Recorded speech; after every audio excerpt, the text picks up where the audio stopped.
Welcome to the deep dive, everyone. Ready to really nail that import-export manager interview, specifically in the office machinery and equipment world. Yeah, we're gonna draw on some awesome resources from RoleCatcher today. We've got their career guides, interview guides, and even some info on how their AI can really help you tailor your answers. So if you're ready to swap those pre-interview jitters for some serious confidence, let's dive right in. Sounds good. Okay, so let's get to the heart of it. Right. Those interview questions, the ones that can make your palms sweat. Yeah. Well, we're going to break them down one by one, and we'll reveal what the interviewer is really looking for, plus how RoleCatcher can give you a little extra edge. Perfect. Sounds good?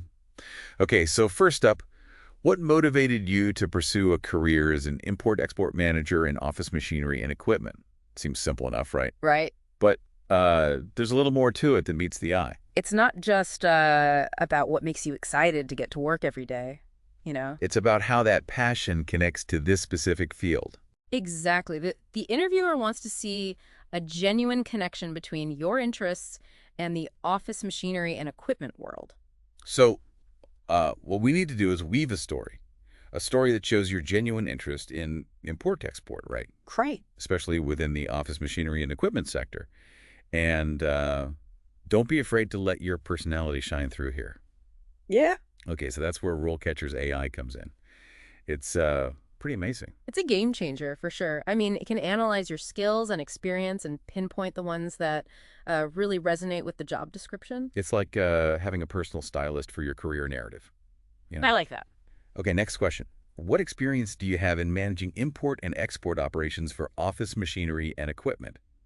This one's all about showing, not telling. This is your time to shine. Showcase those concrete examples, you know?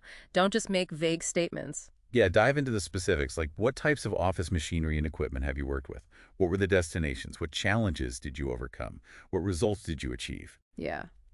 And did you have any projects where you negotiated a killer deal with a supplier? Or maybe streamlined a complex customs clearance process? You know?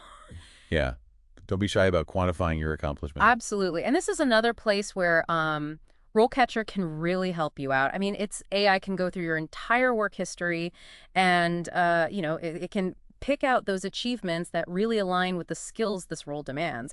It's like having a personal assistant who remembers every single win in your career. So you don't miss those crucial details during the interview. Okay, question number 3. How do you stay up to date with the latest changes in import and export regulations and trade policies? Because, things change all the time in this field. All the time, yeah. Staying current is key. So with this one, you want to highlight the resources you rely on. Like, are you a religious reader of industry newsletters? Do you attend conferences or webinars? Yeah, show them that you're not just aware of the regulations, but genuinely interested in staying ahead of the curve. And, mention any professional organizations that you're a part of.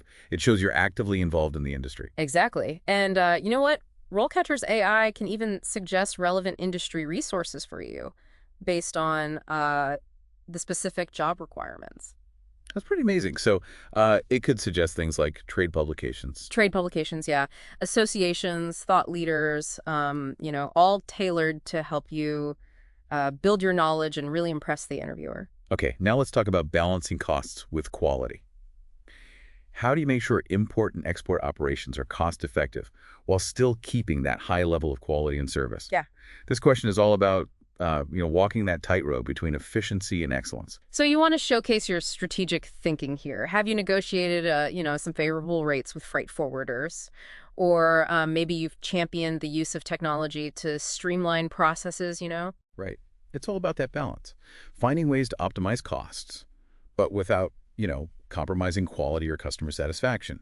And remember, employers love to see resourcefulness, so show them that you can make smart decisions that, benefit the bottom line. Definitely.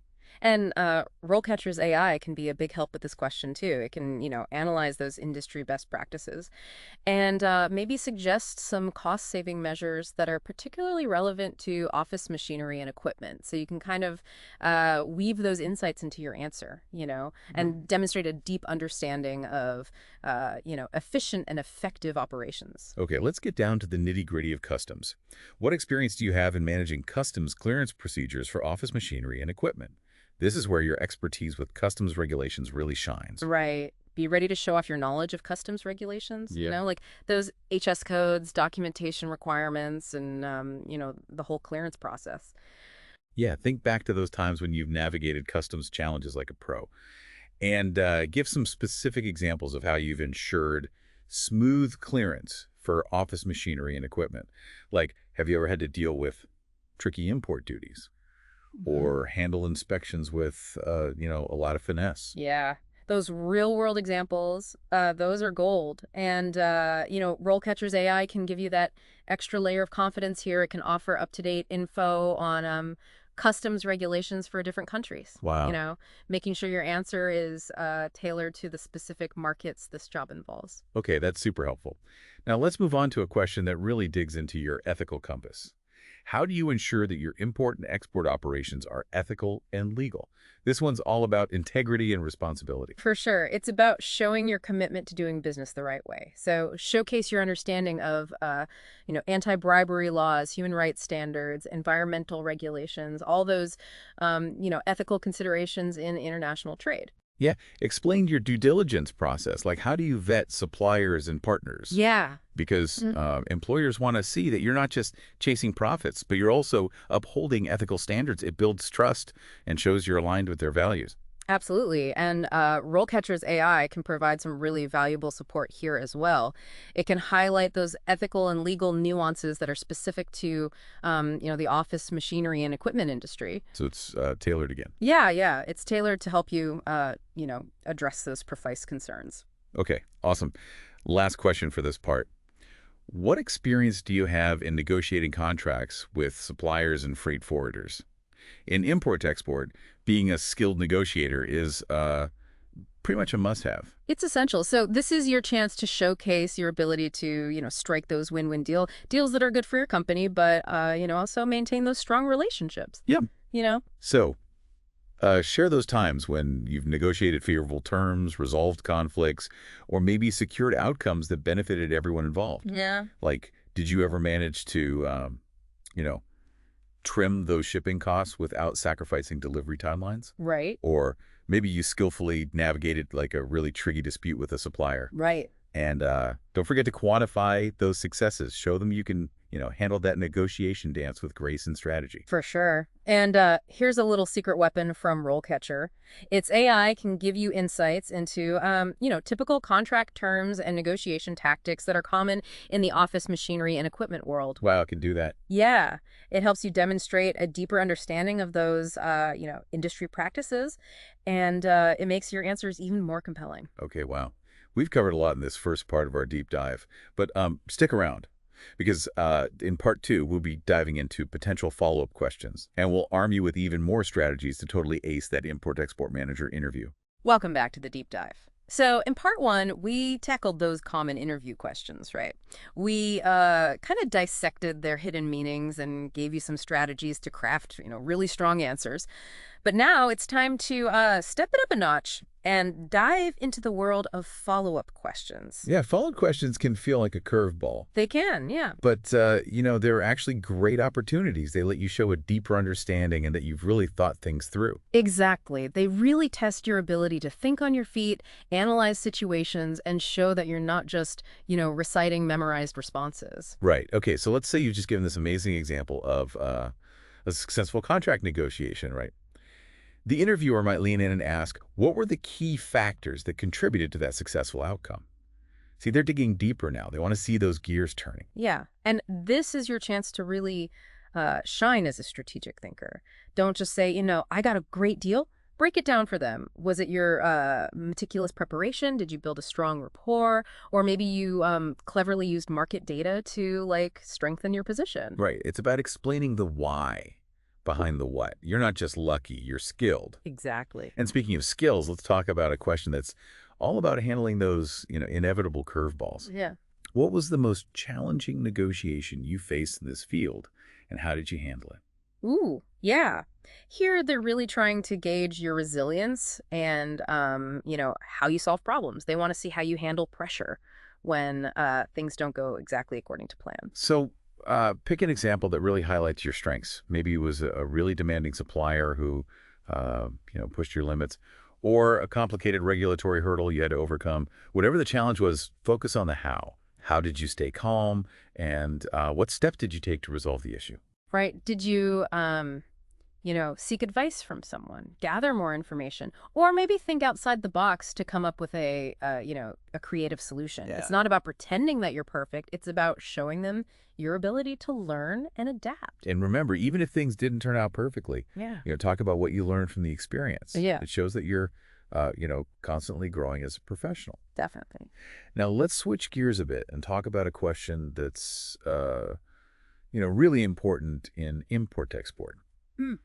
How have you adapted your negotiation strategies to different cultural contexts? This highlights your cultural intelligence, which is so valuable in this global field. Absolutely.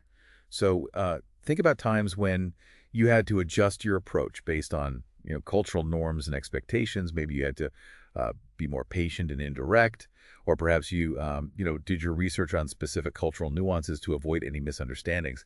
Yeah, it really shows your adaptability and sensitivity. And those are essential when you're working with, clients and suppliers from all over the world. And uh, don't be afraid to show some humility here. It's okay to say that you're, still learning and growing in this area. Right. Okay, let's move on to a topic that I'm sure keeps import-export managers up at night: risk management. The interviewer might ask, what steps do you take to mitigate risks in import-export operations? They're looking for someone who's proactive, someone who can anticipate problems before they happen. Right. So think about all the different risks that come with import-export. Shipping delays, damage to goods, those currency exchange rate fluctuations, constantly changing regulations, even political instability in certain regions. Yeah, it's a lot. It is. Yeah. This is your opportunity to, showcase how aware you are of the risks and how you handle them strategically. Walk them through your process. Do you thoroughly check out suppliers and freight forwarders? Do you use insurance to protect against potential losses? How do you stay updated on global events that could, impact your operations? It's not about getting rid of all risks. That's impossible. Right. It's about, minimizing the chances of them happening and reducing their impact if they do. You want to show that you're a problem solver, someone who can anticipate, plan, and adapt when things inevitably go wrong. Exactly. Now let's face a question that's all about thinking on your feet. Can you describe a time when an import-export shipment ran into a major problem and how you fixed it? Yeah, this one's about action. It's not just about recognizing problems. It's about showing how you take charge, stay calm under pressure, and, get everyone working together to find solutions. So pick an example that shows your resourcefulness and your, ability to collaborate. Did you ever have a sudden customs holdup? A shipment that got lost? Yeah. Walk them through your thought process. Yeah. How did you gather the information, communicate with everyone involved, and, ultimately get those goods moving again? And even if the solution wasn't perfect, focus on what you learned from it. It shows that you're constantly reflecting and improving those problem-solving skills. Okay, and in today's digital world, this next question is a must. What's your experience with import-export software and technology? Right. Gone are the days of, relying on paper trails and fax machines. Import-export managers need to be tech savvy. Yeah, fluent in the software and tools that streamline operations. Exactly. Don't just list off software names, though. Yeah. Paint a picture of how you've used technology effectively in your past roles. Right. Have you mastered ERP systems like SAP or Oracle NetSuite? Do you know your way around those customs brokerage platforms? Yeah, you got to show them you're comfortable in that digital world. Right. And that you can use technology to, boost efficiency and accuracy. And if you have experience with any specialized software, specifically for office machinery and equipment, that's a huge plus. Definitely a bonus. Yeah. Okay, let's wrap up part 2 with a question about your leadership skills. Have you ever had to manage or lead a team in an import-export context? And if so, how would you describe your leadership style? Now, even if you haven't officially been a manager, think about times when you've, stepped up as a leader. Have you mentored colleagues, taken the lead on projects, guided a team to, achieve common goal? Yeah.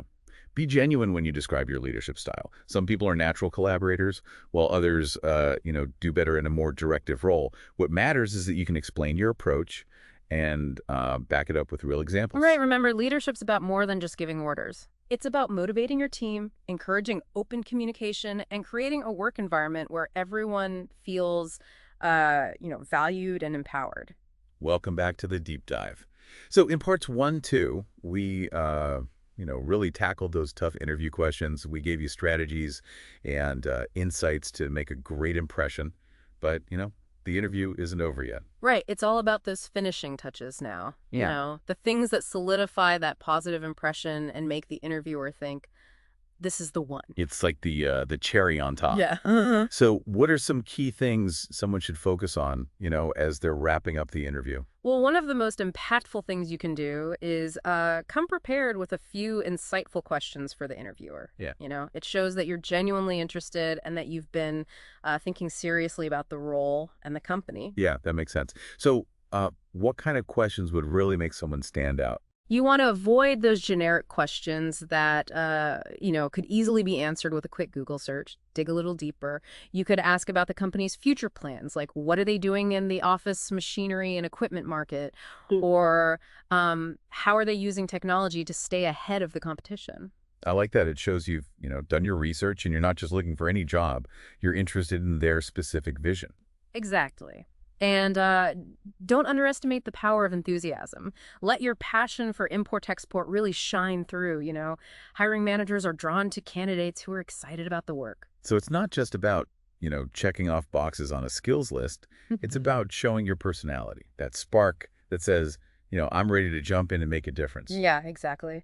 And, a simple gesture can go a long way. Follow up with a personalized thank you note, reiterate your interest, and maybe highlight, something specific you learned during the interview. Right. It shows appreciation for their time and reinforces that you're serious about the opportunity. Now, before we wrap up this deep dive, let's circle back to RoleCatcher for a minute. And those AI-powered tools that can be, really helpful in your job search. Yeah, RoleCatcher's AI doesn't just help you prepare for the interview, it can also analyze your performance afterwards and give you feedback to help you keep improving. Wait, really? Tell me more about that. That's pretty amazing. So their AI can analyze your responses, and it assesses your clarity, how concise you are, and your overall effectiveness. It can even point out areas where you might need to, refine your approach. So it gives you personalized insights for future interviews. Wow, that's incredible. It's like having a personal interview coach, Yeah, right there in your pocket, exactly. giving you that extra boost of confidence. Right. And remember, every interview is a learning experience. So embrace the challenges, learn from each interaction and keep refining your approach. Well said. We've covered a lot of ground in this deep dive. Hopefully you're feeling equipped with the knowledge and strategies to, tackle that import-export manager interview with confidence. Remember, you got this. Best of luck, and thanks for joining us on the deep dive.